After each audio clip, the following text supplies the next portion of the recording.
looking at the success of my heroes and those of others, those musicians who really didn't classify what they did and they did it for the sake of music, and if you follow that path, it only brings you to nothing but greatness.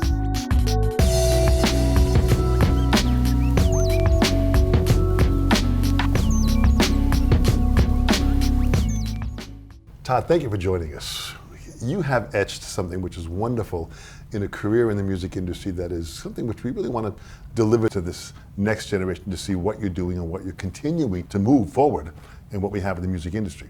Tell me a little bit about where music first entered your life and how it started. As early as I can remember, my earliest memories as a baby, being fascinated with the radio, crawling to the big 70s radio with the big dial and moving around with it back and forth and just being fascinated with the sounds, different sounds coming from it. I grew up in West LA, so there's a lot of Latino music, right. Rock, soul, R&B, jazz. You'd get Korean stations on the AM dial. So right from the get-go, I was set. When I was older, my parents let me dig into their record collection. I was fascinated with vinyl and just how sound would come out of that and all the different styles of music. Nice. It just really sparked it as early as I can remember. Was there any one instrument that jumped out you at first that you wanted to get? Because you're a multi-instrumentalist. I was really fascinated with orchestras and things with horn sections or string sections. I liked bigger sounds, so it wasn't really like a main instrument, but my first instrument was my voice. I sang. Interesting. Yeah, sang all the way up until puberty age, and then I had a traumatic experience where I sang in front of a large group and my voice, cracked in front of everybody. But luckily I had already picked up the trumpet and that kind of took over. Interesting. Now, are there any influences in trumpet that you listen to? Any players that you had gravitated to? Ton. As a child, I was really into Louis Armstrong. Nice. He was always kind of at the core of my playing. I like to play loud and I like to, express who I am through my instrument, and he's the source of that. And then obviously, the masters, Miles, Chet Baker, and then I really love Hugh Masekela. He really spoke to me in my later teen years. Beautiful player. Yeah, incredible player, and just his whole being is amazing. And recently I've been listening to a lot of Nat Adderley. Nice. So jazz was a big part of that development stage? Jazz. I was classically trained on the trumpet, and then I was always into jazz thanks to my grandparents and good LA jazz radio. It took over my life as I was getting into high school and went to the Hamilton Music Academy, which is a very extraneous jazz program for high school students. Yeah. Always more on kind of the side of where everybody else was going. Everybody's going for that bebop thing, and I was really into hard bop and got really into spiritual jazz and tuned into that, but always, doing all types. My whole thing is playing all types of music. Absolutely. You have this real urban kind of a sound that you can pull from everywhere, which is really exciting to see. So when did it start becoming professional, where you started playing and earning? Making money, playing music? How'd that happen? My first paying gig, I was 13, and I studied with a trumpet teacher named Paul Salvo, he's a New York-based trumpeter who moved to LA in the 80s, solid studio player. And he, had a lot of the religious gigs on board, and he'd get called for a lot, and if his students were good enough, he'd get his students on a gig. So he got me on an Easter gig when I was 13, and it was probably one of the hardest gigs I think I've ever had to play. The book was really hard. It was kind of modern. It was more like 21st century kind of music. I didn't even know I was going to get paid after the gig. They hand me a check, and the minute, I'm like, wow, you can make money doing this?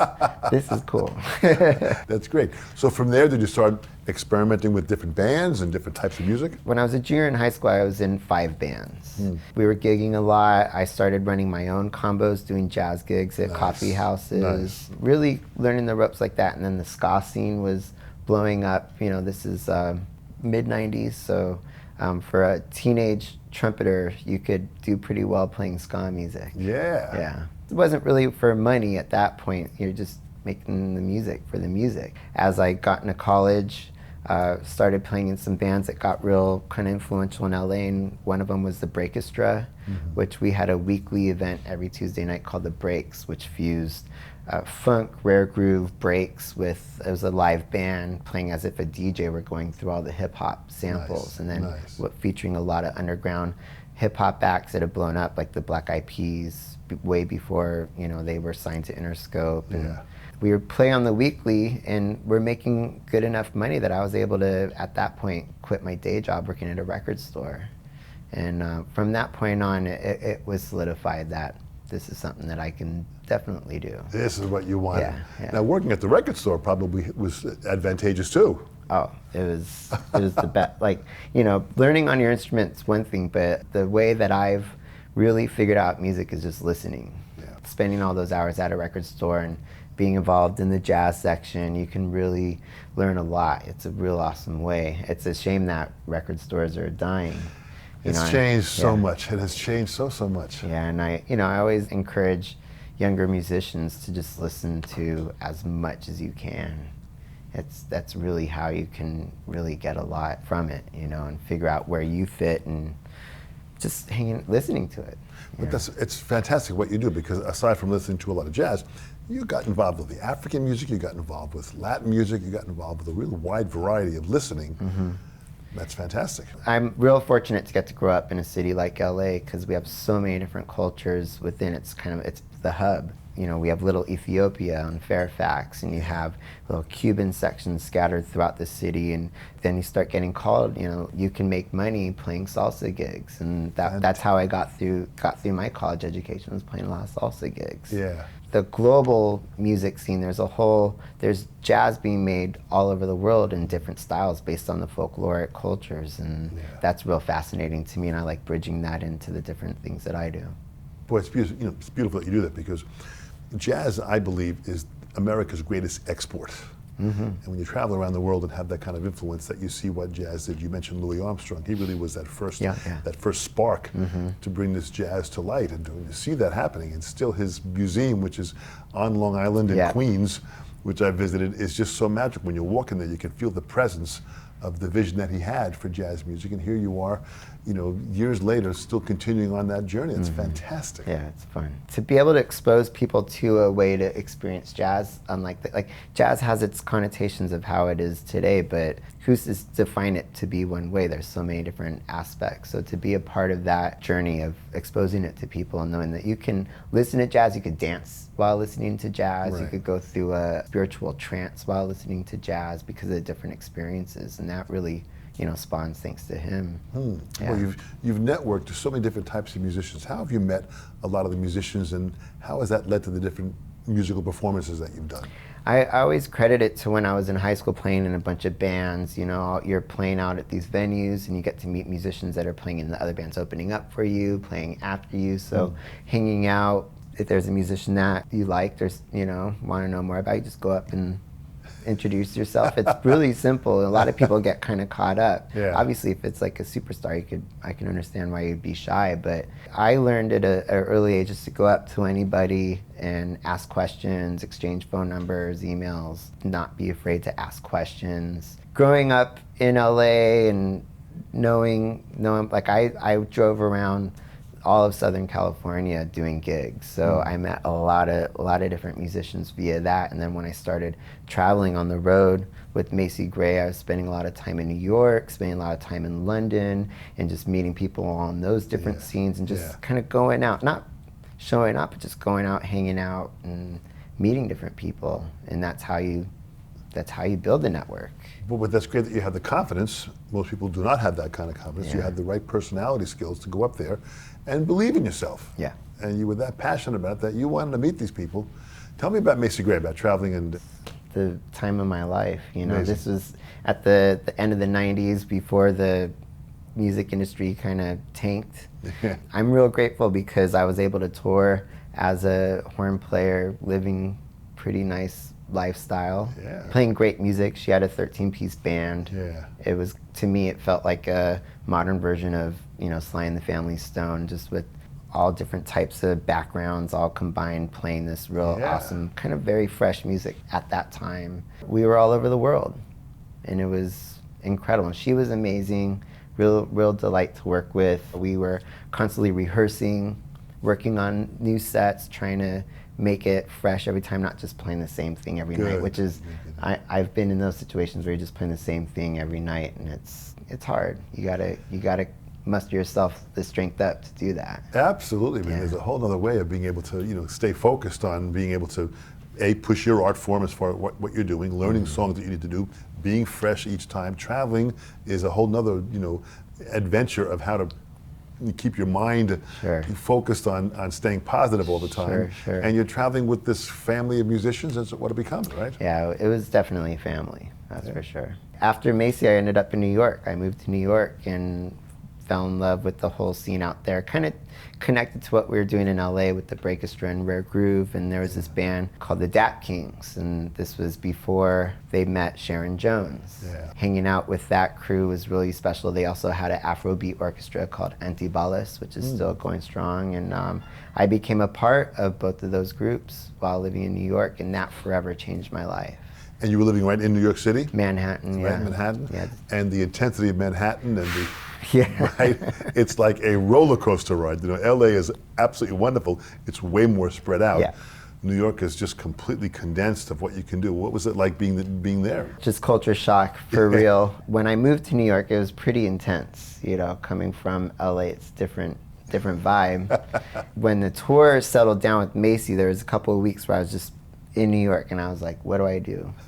I was in my apartment, afraid to go outside, even with my horn, because you just, for being an outsider from Manhattan and the whole scene, there's a pressure. Gabe Roth, who's the head of Daptone Records, he actually called me and was like, man, what are you doing? What's going on? You just hiding? What's up? And I'm like, yeah, I'm kind of freaked out being here. He's like, get on the train, come out to Williamsburg, we're rehearsing, come hang out, meet the guys. And it was really, really incredible. At first they were freaked out by me, like, who is this guy? Like, the whole thing was like, this guy keeps showing up, who is he? He's from Hollywood. They started calling me Hollywood, which is like, in New York, there's a big riff. Those experiences really changed my life. Touring on a lower scale than Macy Gray, but just as impactful and powerful with both of the bands, and spreading really positive music. Which Absolutely. Is, What was it like learning the songs and just being able to fit in? Smooth for me, because I had actually been in love playing African music for a long time. And soul music is another music that really inspired me as a child. I really loved Al Green and the production that Willie Mitchell did. The combination with Al's voice and the horns and the strings is a really big part and root of my music. Is there African music that you listened to or did some research for? Any specific African music? I was really, at that point, really fascinated with Ethiopian music, Ethiopian jazz. And then I studied in school a lot of West African jazz, particularly from the Ewe culture from Ghana. Interesting. What makes the Ethiopian jazz different? Oh, it's so, the first time I heard it, I never heard anything like it. There's polyrhythmic, kind of like Latin influences with a West African drumming to it, but the tonality of the music I had never heard before. To me, it sounded like Arabic music. And digging deep into it, there's a bunch of modes or scales, what they call kinyats, which each mode represents a different feeling or a different way to celebrate something. Like there's a mode called ambasel, which is for nostalgia, or there's the tizeta, which is more of a emotional recollection of what's going on, kind of like heartbreak, or it's like the Ethiopian blues. Digging deeper and deeper into it, there's just in any type of music, when you dig deep into it, you find out that there's a plethora of knowledge all over the world. Like there's a never-ending saga of music to be learned. I really found that out about music and dug deep, in my later college years. And the Ethiopian stuff is real special because it's rhythmic, you could dance to it, but it's also highly spiritual. You can really get to a whole other level while playing some incredible music, where the musicians that I play it with, sometimes we'll finish a song and we didn't even know what happened. That's when it gets really deep. Super deep, Tell me about the Red Bull Music Academy, about some teaching that you're doing. Yeah, the Red Bull Music Academy is a fascinating organization. I always wanted to be a participant in it when I was going to college, going to Cal Arts. It never worked out with just the schedule, but what it is it's in a different country every year. They do 2 terms for 2 weeks. So one term will have a group of participants. Most of the participants, each one of them are from a different place in the world. And they do it 2 2-week terms. There's lectures every day with famous musicians, producers, rappers, vocalists, beat makers, mixing engineers, mastering, anything that encompasses the music industry. And then they have a bunch of studios wherever they set up. But they have they find a huge complex where there'll be tons of studios, different, from big super pro live rooms to little, editing rooms and stuff. Fantastic. Yeah, and it's all kind of based around DJ culture. So there's a lot of people with hip hop, techno, EDM, art, electronic music, disco, dance, funk, soul, jazz. It's really all over the place. From touring with Macy, I never could apply because I didn't know my schedule. After relocating to LA and working with Stone's Throw, which is a real influential hip hop and rare groove label, through those connections and things that I've been doing, they connected me with the CEO of Red Bull Music Academy, Torsten Schmidt, who one day I'm a high school band director full time. Yeah. Driving home on the 405 in deep traffic, I get a call from this German guy, Torsten Schmidt, the CEO of Red Bull Music Academy. I'm like, give me a second, I need to pull off the freeway and I'll call you back. He was hitting me up. They're doing a concert called Arrange, which was with the Northwest Sinfonia in Seattle. And it featured 4 major arrangers and then 4 modern beat maker, producer, DJ producers, and they had everybody do each other's music. So it's like a whole new exploration in arranging. Nice. And so they brought me in as a middleman because I've done a lot of work with DJs and beat makers. I do a lot of work with hip hop producers reproducing samples so that they don't have to pay the clearance rights. And we switch it up a little bit. And so with that knowledge of working with, as a old school arranger with the new school producers, they needed a middleman to work between them. I couldn't say no. This was a dream come true. Fantastic so position. Yumir Diodato, David Matthews, who did a lot of CTI stuff, and Claire Fisher was there. They paired it up with Oh No, who's Madlib's brother. Fantastic artist. Underground Resistance, which is a Detroit techno crew that they actually, their performance at that concert was the first time they played with their identity shown. And Kirk DeGiorgio, who's a British kind of everything. He does a lot of jazz, but mixes jazz with electronic music. And then I'm like right there in the middle, rehearsing the orchestra, making sure the arrangements and the charts are good, and incredible experience.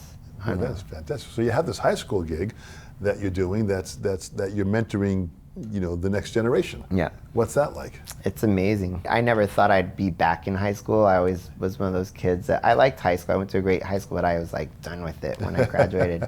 I always wanted to have a family, and I knew that I couldn't have a family being on the road. When I relocated to LA, I kind of just fell into a job teaching full-time band. The minute I did it, my career just skyrocketed, my musical career. Yeah, so you have this position that's secure enough to have you doing what you're doing, so you can balance the family and get a house and a car and all the things that we all try to achieve. So you balance that with now this, I mean, you're like you have these 2 lives that are going on at the same time. Yeah, I always say that I have 3 careers: the high school teacher, then I'm a father, a full-time musician. I always tell musicians, that are struggling, you might want to find some way to get into teach because it's secure.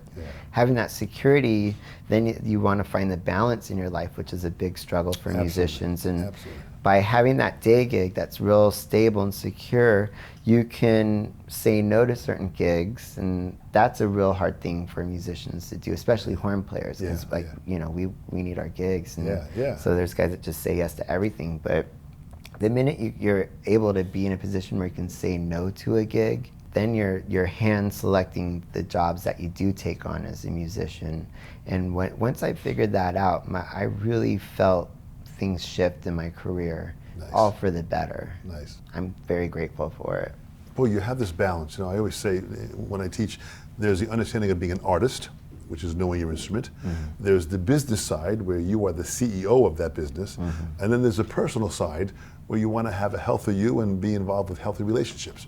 And to balance that is a very important balance to have. And that's what I really want this next generation to hear as they listen to these interviews. The fact that there is a way that they can succeed by still being close to music and being in love with music and having the passion for music, but finding the balance to survive. Of course. It really is about survival. You have done that so well. Yeah. You know, it's a hard business to be in, and I always try to be upfront with the youth about that. You know, it looks glamorous and it looks amazing to be a rock star, but it's pretty tricky. You know, there's managers out there and label executives that really don't understand truly what music is. They're just seeing dollar signs, and not to discredit, you know, there's some amazing label execs out there, but being a live instrumentalist is getting harder and harder. Yeah, but it seems like you found the balance where you have this school gig that's going on that's giving you the security, but you're also mentoring this next generation of musicians. Did you have a mentor in school? Was there someone that you can think about that was a mentor for you? I have tons of mentors. Yeah, I'm very grateful, and I always overemphasize how important it is to try and find a mentor, you know, to like apprentice under somebody. And for me, you know, who really stands out is a musician from LA named Joey Altruda. He's a bassist and an arranger. He really took me under his wing. Like, I was already making charts and stuff, but he really broke it down, how to write out a clear chart and how to voice things right and make it sound not stock. I'm forever grateful, and also he became real influential when I started doing things on my own and kind of giving me that advice in the music business, which is so, you can't go to a school to learn this stuff. Absolutely. He still is a big part of my life. Another big mentor, obviously my childhood teacher, Paul Salvo, just to bond someone on your same instrument and to really connect with someone on a musical level like that. And I've known him since I was 8 years old. Beautiful. So countless mentors. That is beautiful. What do you think these mentors saw in you? I would say my passion for the music and my drive, and I was always motivated. I think that's partially why. And also I'm genuine and grateful and honest. Great qualities. Which honesty in music sometimes people aren't ready for, but these mentors in my life, they always liked it that I was honest with them. You kind of learn who the circles you keep yourself around based on if they can take your honesty as a musician. And you find your own tribe of people that agree with that. That's beautiful, beautiful. What motivates you? I just love the experience of sharing music. Even if it's one person and you play a song for them and you see their eyes brighten up because they're touched by that song, it's really powerful. And then, you know, obviously there's that feeling of playing for a large crowd and just making them feel incredible through music. At the end of the day, I love how music makes me feel, and to be able to know that I'm doing that in return, that's my drive. I couldn't see my life without music. It's helped me, it's helped others, it's very therapeutic. I just don't see any other way. It's kind of just a fire. Like, I'll wake up in the middle of the night with the song that I haven't finished in my head, and I need to work on it, you know. Beautiful. How do you organize all this here? Because I mean, it takes business skills to organize the school job you have when gigs are coming in, if there's recordings, if there's going to go out and do a couple of dates with the bands, there's arranging, there's a lot that goes on. How do you balance all this? Then there's family. How do you put this all together? I don't sleep. I hear you. I hear you loud and clear on that one. I get, you know, I could live off of 4 hours of sleep, which is, I know, a rarity, but I'm lucky that I can do that. But, you know, to organize it, I keep a calendar. I have a manager who represents me. He's a musician, but is mainly doing music law. He's a music lawyer. He doesn't represent me on all the jobs I do. We have a deal where it's kind of when I need it. So if there's a big job that comes up that I need because I have so much going on, to have somebody else there keeping everything all balanced and looked after. And it really helps to have someone talk the biz with someone so that I can just focus on the art. That really helps me out big time. Also, just having a really good support system, good family and friends around you. And then, you know, there are jobs that I do where I do it on my own. I just really try and keep it in order. I keep a basic spreadsheet, just, you know, musicians and their availability, like who can make this rehearsal, who can make that gig, have I paid them, have I not? And just all keeping a really good record of that is good. But for most musicians, it seems like a problem is just keeping the calendar up to date. I've rarely been double booked. I know what it feels like, and it's awful, but I see musicians being double or calling me. I double book myself. It's like the worst feeling possible. Probably one of the worst things as a musician. So I've always been real picky about, you know, never really double booking myself on the same night, because that's just awful. It's the kiss of death Yeah. for your career, absolutely. Totally. So so before the manager, you had to do all this stuff here. So you learned the skills of what it took to organize yourself, and then when you had someone that could finally assist you, it even made it a little easier. Yeah. That's an important quality, that you did this on your own, that you learned what it took to make this happen. And then as it evolved, it can change. So. Oh yeah, and it just evolved over time. I was booking my own gigs by the time I was 16, learning the ropes that way, just, little coffee shops and figuring it out. It just, over time, you just get to know a little bit more about this and that, booking gigs. The big question, I think, for any young musician is how much do I charge? Figuring out the rates and how to, for me, it's all about being positive and fair in that regard. A lot of people get pensive when they have to talk about the money, and it's like, somebody wants you, they want your craft, you think you're worth this much, you propose it to them, there usually is some negotiations, but as a musician, you throw your rate and then it's crickets, and it's meant to be. You don't work with, that's how it should be. And that's part of the real magic of the business skill, to speak like a business person, to go there and say, listen, this is what I'm worth. In that negotiation, if they can't afford totally what it's worth, then you have to decide, gee, how much do I want this job? Because if I want the gig, I'll bring it down a little, because who knows who I may meet. Of course. And it sounds like that's what happened to you. You kind of opened up to a whole other network of meeting tons of different people. A big way of networking as a young musician is to just take any gig and, kind of get experiences and stuff. But at some point, I think young musicians need to know that they do have value and need to stand up for that. For me, I'm an arranger and orchestrator, so I'm hiring a lot of musicians. Right. And so you have to be organized to take care of your musicians and make sure that they're taken care of. And, we do have the American Federation of Musicians, but there's only so much that they can do for us, especially in a big city like LA. So you really kind of have to take things for yourself and have that business mentality to ensure that everyone that you're bringing on board is being taken care of. And you have a list of all these musicians that you can hire. Do you find that their skills are not so good? Are they moderate, or are some of them having really great skills to show up on time? And how's their professionalism? Yeah, I only surround myself with professional musicians. So if they're showing any signs of, someone, obviously we have our emergencies and stuff, but there's a repeating pattern of flakiness or not being dependable, I just stop. I'll let it be known. I'm not going to call anymore because you've shown up late to 3 gigs in a row, and it's all about who you surround yourself with. Yeah. In closing, we have a lot of musicians that watch these interviews that are looking for answers to how they can pursue their career and how they can balance all those things, the art, the business, and the personal side of it. You have done that so well and continue to do that. You played on late night shows with bands. You've done, you've seen television, you've seen recordings, you've seen a wide variety of the music industry, and you've also seen education. So you're balancing a pretty full plate. What can you share with them that can give them some advice that could give them the confidence and the tools for them to continue? I would say just to play music and to work in music. Don't put yourself in a box. The more and more technology is rising, it seems like everything's being classified, even so particular to sub-genres. And looking at the success of my heroes and those of others, those musicians who really didn't classify what they did, and they did it for the sake of music, and if you follow that path, it only brings you to nothing but greatness. Fantastic. Todd, you do just that. It's amazing how you are consistent at the truth to your music.